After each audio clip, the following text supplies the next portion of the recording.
Alright, so today we're looking at a 2004 GMC Yukon with a fairly common code.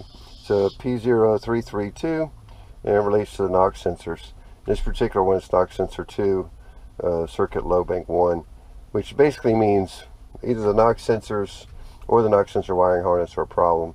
You get down far enough to fix either one, you fix them both. So let's see if we can tear this 2004 5.3 liter Yukon and do something about these knock sensors.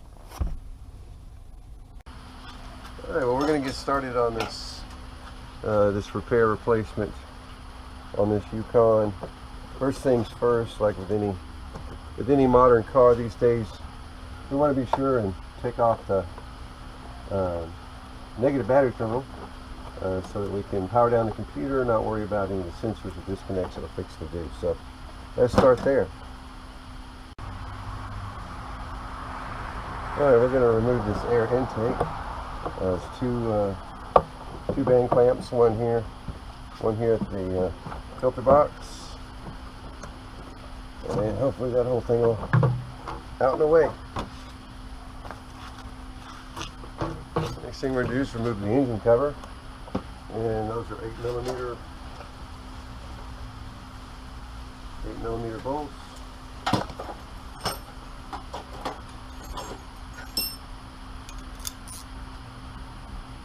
Or bolt at least. Not sure how many.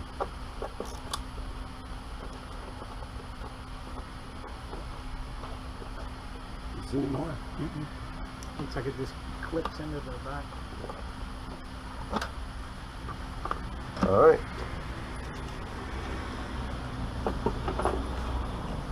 Next thing's next.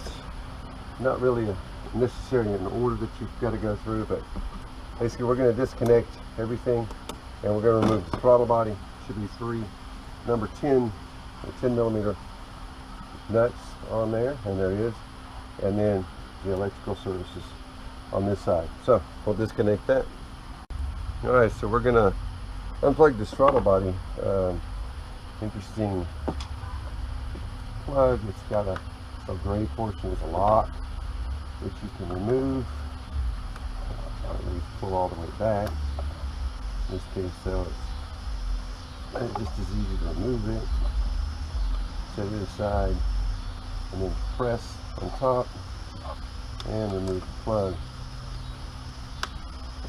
It can get a little stubborn, but they will come out. So with that out, we're going to go ahead now and remove the throttle body, which we've loosened the nuts on the throttle body, 3 nuts.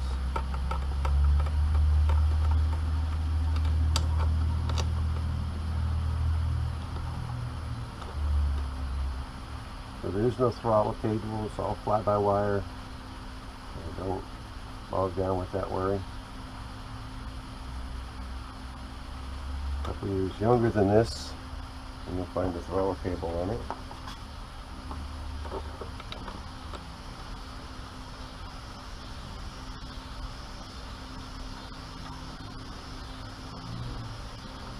And then basically, in order to get to these sensors, what we're doing is just removing the intake plenum, this big chunk up here. And in order to get that done, these are things we have to go through. So we've got the nuts out of the off of the throttle body, and we're going to bring it forward and see what else wants to come with it, if anything. Oh yeah, there's one hose down there, and this water clamp is all up in our drill. Alright, before we do that, we're going to go ahead and disconnect this vacuum hose on the bottom. Alright, well, the next thing we're going to undertake is we're going to disconnect the fuel line. From your angle, from your vantage point, you can't see it. But basically, there's 2 fuel lines on the opposite side of the intake plenum. One of them is your feed and the other one is your return. And we're going to use our fuel feed removal tool, and we'll get that out of there, and then we're going to move on. The next thing after that is we're going to disconnect all our fuel injectors, and then start making way to remove this wiring harness off the top. And then pretty quickly after that, we'll be tearing this thing apart, lifting that plenum off. Alright, so fuel rail's disconnected. I apologize we couldn't show you that very well, but it is. Fuel rail's disconnected. On this particular model, fit on yours, you'll have to check and see. The steering is, the braking system is steering fluid assist, so there's no vacuum line going over there, it's not fluid like that. What I said earlier was a vacuum line on the bottom of the throttle body. I apologize, it's a water line. So all of the fuel injectors are now disconnected. Look, if you get down to these little things, which driver you will, you'll be able to see it. But look like that.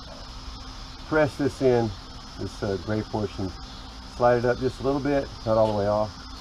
Then you can depress this at the top. Excuse me, this will be the top. You can depress it here and then disengage it. A little tricky, but they're doable. Try not to break them. They're a real pain to fix. So next thing to do in this case is we're going to take off this wiring harness mounting plate so we can push that out of the way. There's one number 10 here and 3 number 10s on top, and that'll get that off. Then we're going to remove this, looks like a number 8, and we're going to take off the Evap solenoid, Evap intake return, and remove it out of the way as well. And we think that it's going to largely clear us to lift off the plenum. So we'll get back with you on that. Alright, so we're ready to, pretty much ready to lift this plenum off. We removed the 10 millimeters that held this plate on and held this wiring harness connection on. We removed the 8 millimeter that was holding the Evap solenoid valve on the top of the intake. We also had to remove a vacuum line that runs here between the head and the intake plenum. So that's out of the way, and we should pretty much be ready to go. We've removed these 8 millimeter bolts, 1, 2, 3, 4, looks like about 5 to the side. We've got those removed, so the intake plenum should pretty much come up. Now, it doesn't mean it's easy. There's a lot of wiring and wire harnesses in the way, and so we're still going to have to kind of snake it out of there. Also, I didn't tell you, but we also unplugged what we think is the knock sensor wiring harness from here, and then also one of the intake sensors. I don't know if it's pressure, temperature, or something, but intake sensor here off the back of the intake plenum. So should be ready to lift it out. So we'll let you watch us struggle with that. Let's see how this thing's gonna go.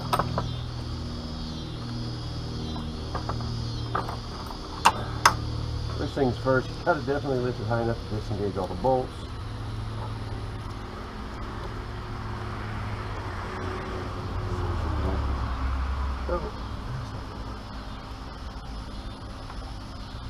Okay, we definitely see one limit here. This is the Evap return line, and it goes on the underneath the crossover on the fuel rail. So that's going to be a challenge. So we'll have to get that underneath there and somehow let it, well, it may actually slide off. Yeah, I think it will. Let's move it forward and let's just see what it does. I think it will slide under that crossover.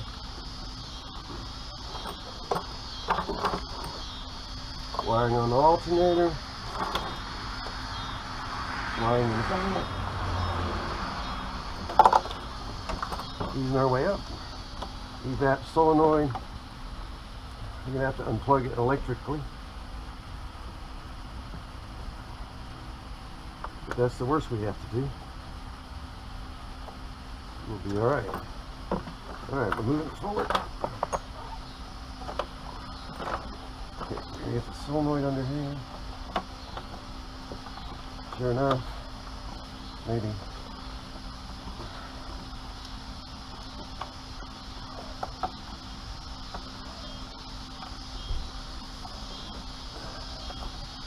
Alright, bring it back. Maybe that's not the best idea. Think we can do one better. Let's just take this off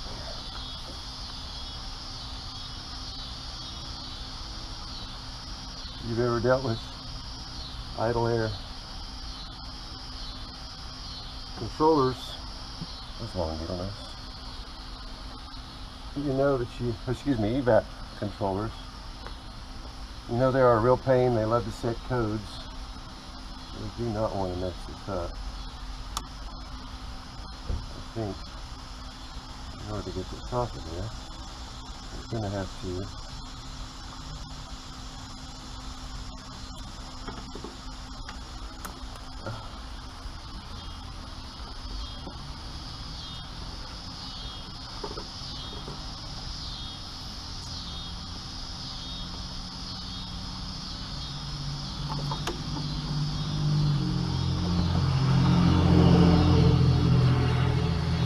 tell you what we're going to do. We're going to get back with y'all in a few minutes when we figure this out. Alright, so we got that little wonder off there. Basically we had to push it in, move the white clip, and then pull it out. So once you get down to it, it's not too bad. Now this little section should run back just like that underneath that crossover. So at this point we should be able to put them on out. Alright, and it's out just like that. A lot of crap up here. So we'll get it cleaned out and we'll come back at you and we'll start on these knock sensors in just a minute. Okay, so we've managed to get the intake film completely out. As you saw, we did a little bit of vacuuming, cleaning, and we disconnected the harness. Let me show you the harness real quick.